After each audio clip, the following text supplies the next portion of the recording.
Vote নিয়ে ফের নাটক মোহাম্মদ ইউনূসের। এবছর বাংলাদেশে ভোট হচ্ছে না, পদ্মাপাড়ে জাতীয় নির্বাচন হবে 2026 সালের এপ্রিলে। আর শুক্রবার জাতির উদ্দেশ্যে ভাষণে বললেন বাংলাদেশের তদারকি সরকারের প্রধান মোহাম্মদ ইউনূস। এর আগে তিনি 2026 সালের জুনের মধ্যে ভোটের আশ্বাস দিয়েছিলেন, কিন্তু বিএনপি সহ বাংলাদেশের একাধিক রাজনৈতিক দল 2025 সালে ভোটের দাবি তোলেন। আর সেটা যে হচ্ছে না তা ইউনূসের বক্তব্যে স্পষ্ট। আগামী জাতীয় নির্বাচন 2026 সালের এপ্রিলের প্রথমার্ধের যে কোনো একটি দিনে অনুষ্ঠিত হবে। এই ঘোষণার ভিত্তিতে নির্বাচন কমিশন উপযুক্ত সময়ে আপনাদের কাছে নির্বাচনের বিস্তারিত রোডম্যাপ প্রদান করবে। আমরা এমন নির্বাচন চাই যা দেখে অভ্যুত্থানের শহীদদের আত্মা তৃপ্তি পাবে, তাদের আত্মা শান্তি পাবে। আমরা চাই আগামী নির্বাচনে সবচেয়ে বেশি ভোটার, সবচেয়ে বেশি প্রার্থী ও দল অংশ নেক। এটা সবচেয়ে অবাধ, সুষ্ঠু ও নিরপেক্ষ নির্বাচন হিসেবে জাতির কাছে স্মরণীয় হয়ে থাকুক। ভারত বাংলাদেশ সীমান্তে উত্তর 24 পরগনার বসিরহাট, এখানকার বিভিন্ন এলাকায় রাস্তায় কোনো লাইটই ছিল না। এর জেরে চোরাচালান অনুপ্রবেশ হতো সহজেই। আর এই সব বেআইনি কারবার রুখতে এবার রাস্তায় এলো। বৃহস্পতিবার জ্বলল স্ট্রিট লাইট।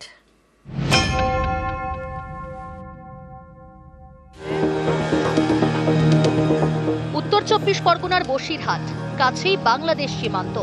সীমান্তের এই বসিরহাটের একাধিক রাস্তায় এতদিন লাইট ছিল না। সেই সমস্ত এলাকায় বৃহস্পতিবার থেকে আলো জ্বলল স্ট্রিট লাইট।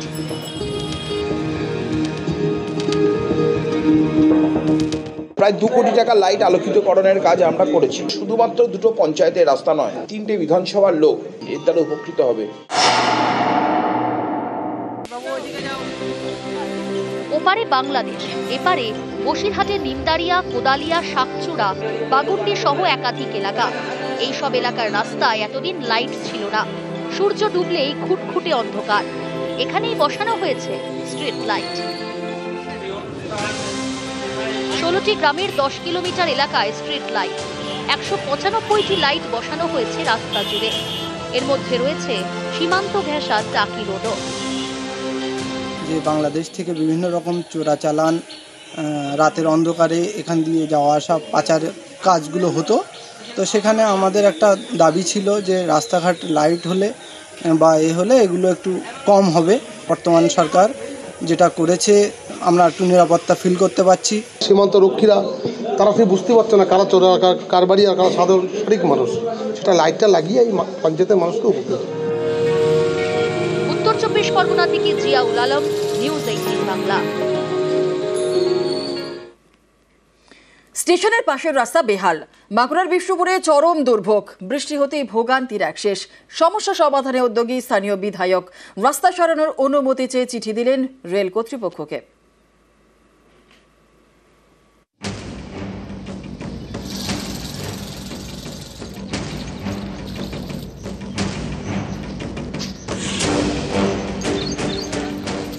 খাল বা পুকুর নয়, এটা রাস্তা। রেল স্টেশনের পাশের রাস্তা। এমন গুরুত্বপূর্ণ রাস্তা বেহাল, ফলে সাধারণের ভোগান্তির এক শেষ। রাস্তাটা মানে খুব ধ্বংসের মুখে চলে গেছে পুরো। এবারে মোটরসাইকেল যেতে পারছি না, আর পাচ্ছি না। এই অবস্থা যেই করুক, বিধায়ক করুক, রেল থেকে করুক, আশেপাশে গ্রামগুলো উপকার হয়ে যাবে। বেহাল রাস্তায় দুর্ভোগের এ ছবি বাঁকুড়ার বিষ্ণুপুরের। স্থানীয়দের দাবি, কয়েক দশক ধরে এই রাস্তা বেহাল, খানাখন্দে ভরা। বৃষ্টি হলেই জল জমে দুর্ভোগ চরমে ওঠে। রেলের জায়গায় এই রাস্তা সারাতে উদ্যোগ বিষ্ণুপুরের বিধায়ক তন্ময় ঘোষের। দক্ষিণ পূর্ব রেলের আদ্রা ডিভিশনে চিঠি লিখেছেন। ওই রোডটা আমরা কোনো রকম ভাবে রেলের পারমিশন নিয়ে করতে পারি, তাহলে অনেকটা মানুষের সাশ্রয় হবে। রেল যদি আগে করতো এত সমস্যার সম্মুখীন করতে হতো না। আমি অলরেডি ডিআরএম আদ্রা ডিভিশনে আমি চিঠি করেছি এবং এসডিও সাহেব, ডিএম সাহেবকেও পার্সোনালি জানিয়েছি। আমরা চাই মানুষের সুবিধার্থে এই রাস্তাটি হোক। বিষ্ণুপুর রেল স্টেশনের পাশের প্রায় 500 মিটার লম্বা এই রাস্তা মিশেছে বাঁকুড়া আরামবাগ রাজ্য সড়কে। আশপাশের বিস্তীর্ণ এলাকার বাসিন্দাদের যাতায়াতের বড় ভরসা, সেটাই বেহাল। রাস্তা এত খারাপ যে মানুষ পেরাতে পারে না। কার আন্ডারে এই রাস্তা রয়েছে? এই রাস্তাটা মনে হয় রেলের আন্ডারে রয়েছে। যদি রেল না করতে পারে তাহলে বিধায়ককে ছেড়ে দেওয়াটাই ভালো হবে। রেলের উচিত পারমিশন দিয়ে দেওয়া। এখানে অনেক ছাত্র ছাত্রী এই রাস্তায় হয়ে যাতায়াত করে। রেলের যারা নিত্যযাত্রী তারাও যাতায়াত করে এই রাস্তাটা হলে খুবই ভালো। রেল পারমিশন দেখ বিধায়ককে, যেমন এই রাস্তা দ্রুত গতিতে হোক। এ বিষয়ে রেল জানিয়েছে বিষয়টির সঙ্গে যাত্রী পরিবহন জড়িত, বিধায়কের চিঠি গুরুত্ব দিয়ে দেখা হবে। বাঁকুড়ার বিষ্ণুপুর থেকে দেবব্রত মণ্ডল, নিউজ 18 বাংলা। নদিয়া চাপড়ায় কোনো বাস স্ট্যান্ড নেই আর বাস দাঁড়ায় বাজারেই, এতে দিনভর যানজট। এই সমস্যা সমাধানে এবার চাপড়ায় তৈরি হচ্ছে বাস স্ট্যান্ড। বাস দাঁড়াবে স্ট্যান্ডেই, বাজারে নয়।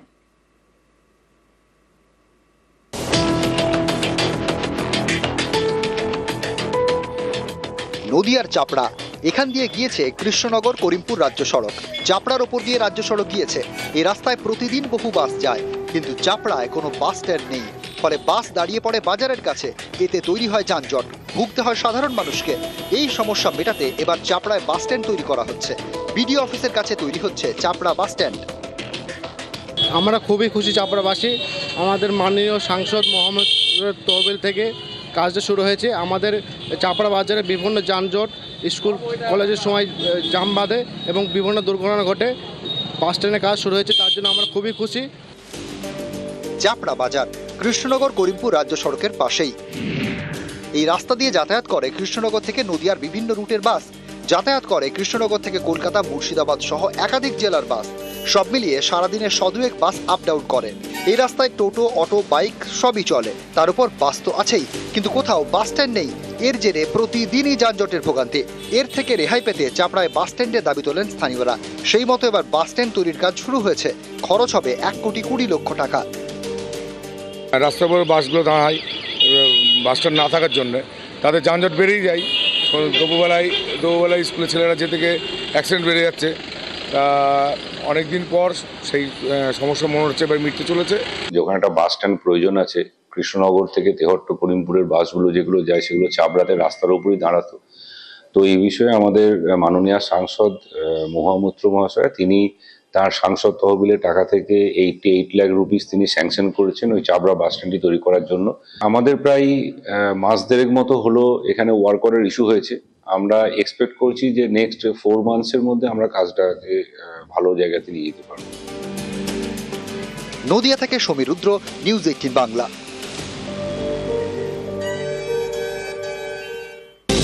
রেলপথে দেশের বাকি অংশের সঙ্গে জুড়ে গেল কাশ্মীর।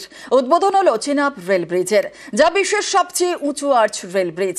একই সঙ্গে উদ্বোধন করা হলো বিশ্বের সর্বোচ্চ ঝুলন্ত রেল ব্রিজ আঞ্জিরো। শুক্রবার জম্মু থেকে উদ্বোধন করেন প্রধানমন্ত্রী।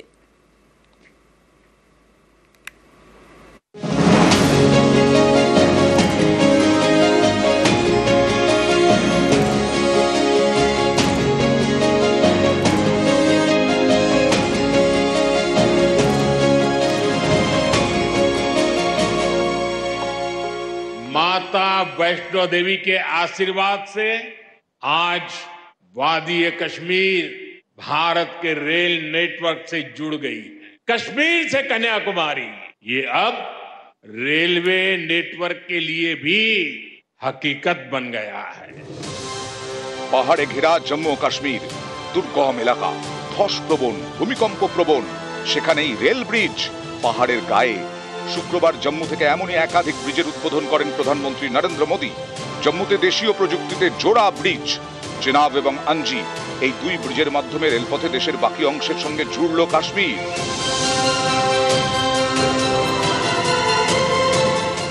आज का ये कार्यक्रम भारत की एकता और भारत की इच्छा शक्ति का विराट उत्सव है। उधमपुर, श्रीनगर, बारामूला, ये रेल लाइन प्रोजेक्ट ये सिर्फ नाम नहीं है, ये जम्मू कश्मीर के नए सामर्थ्य की पहचान है। উধমপুর, শ্রীনগর, বারামুলা রেল লিঙ্ক প্রকল্প, সংক্ষেপে ইউএসবিআরএল প্রজেক্ট। এই প্রকল্পে জম্মু ও কাশ্মীরের বিস্তীর্ণ এলাকায় রেলপথ বসেছে। পাহাড় কেটে বহু টানেল তৈরি হয়েছে। সেই সঙ্গে জম্মুর রিয়াসিতে তৈরি হয়েছে চেনাব ব্রিজ।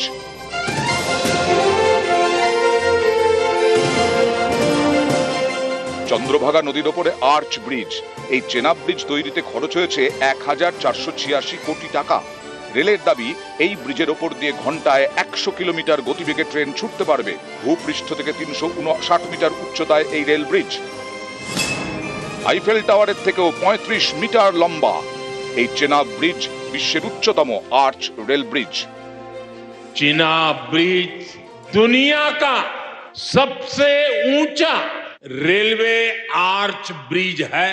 फ्रांस में, पेरिस में एफिल टावर देखने के लिए जाते हैं और ये ब्रिज एफिल टावर से भी बहुत ऊंचा है।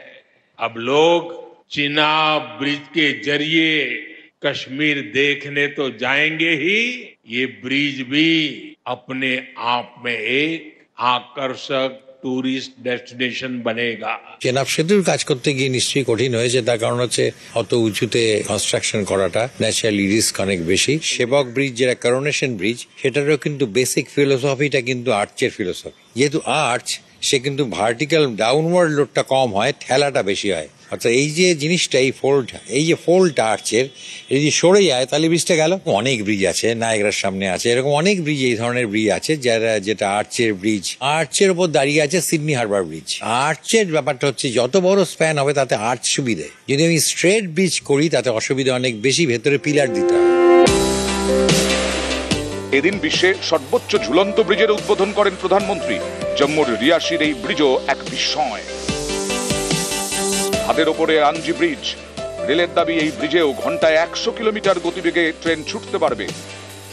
ওপর দিয়ে গাড়ি চললে তার একটা হাওয়া লাগে, সেই গাড়ি যে চলবে বা ট্রেন চলবে, যাই চলুক, তাতে যে হাওয়াটা লাগে সেটাও কিন্তু ব্রিজের মধ্যে দিয়েই সে ট্রান্সফার করতে চায়, ব্রিজের পিলার দিয়ে বা ফাউন্ডেশন দিয়ে। 100 কিলোমিটার কি, এখন আমরা স্টিল ব্রিজ ডিজাইন করছি 160 করে, ওইটাও 160ই চলবে কিছুদিন পরে, অসুবিধে কি আছে? একটা ট্র্যাকের থেকে আরেকটা ট্র্যাক যখন চলে, তখন যদি কোনো রকম গড়বড় থাকে ব্রিজে, তার নিচে নেমে যায়। এই যে ট্র্যাক স্ট্রাকচার যে ইন্টারাকশন, এটা একটা অত্যন্ত ইম্পর্টেন্ট ব্যাপার, এবং এটাই মিরাকুলাস এই ধরনের ব্রিজের ক্ষেত্রে, যেগুলো লং স্প্যান ব্রিজ।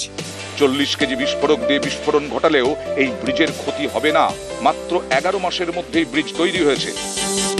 हमारा अंजी ब्रिज भी इंजीनियरिंग का बेहतरीन नमूना है। ये भारत का पहला केबल सपोर्टेड रेलवे ब्रिज है।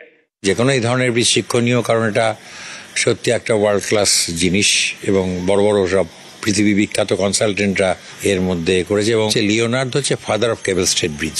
স্ট্রাকচার হাইট কম নয়, 130 মিটার। পৃথিবীর মধ্যে ধরতে গেলে 2, 3, 4-এর মধ্যেই পড়বে। আমাদের ইম্পর্টেন্ট হচ্ছে স্ট্রাকচারটা আমায় কোত্থেকে তুলতে হবে। স্ট্রাকচারটা আমি পাহাড়ের গা থেকে তুলেছি, সেটাও কঠিন কাজ, এবং সেটাও কম নয়, সেটাও 130 মিটার। এদিন জোড়া রেল ব্রিজের উদ্বোধন করেন প্রধানমন্ত্রী। ঘুরে দেখেন ব্রিজ এবং রেলের কন্ট্রোল রুম, কথা বলেন ব্রিজের কাজে যুক্ত ইঞ্জিনিয়ার এবং শ্রমিকদের সঙ্গে। রেল ব্রিজের উদ্বোধনী অনুষ্ঠান, গ্রিন সিগন্যাল দিয়ে ট্রেনে চাপেন প্রধানমন্ত্রী।